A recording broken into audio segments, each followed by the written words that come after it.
Hello scrapers! Have you ever been confused in using Outscraper enrichment services with Google Maps Scraper?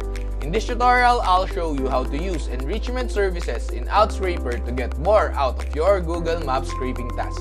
By the end of this tutorial, you'll know exactly how to enhance your data collection workflow, so let's dive right in.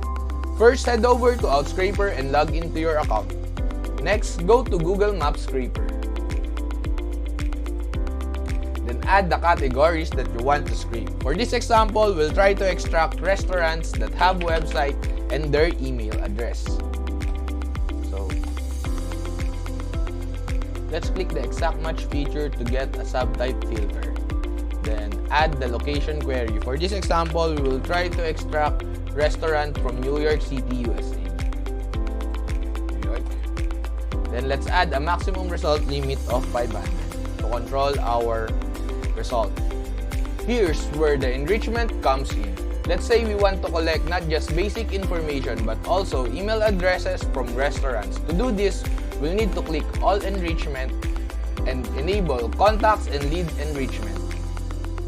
Then you can click this filter button to check Ignore without emails and delete email duplicate. Click Save.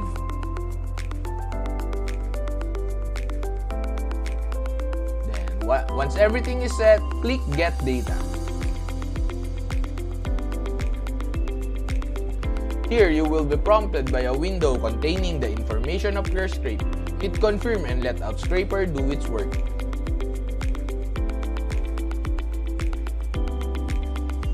Once the task is complete, simply download your results. You'll now have a comprehensive dataset with business listings and enriched contact information all in one place. And that's it! You now know how to use enrichment services with Google Maps Scraper. Head over to Outscraper and try our free tier. Happy scraping!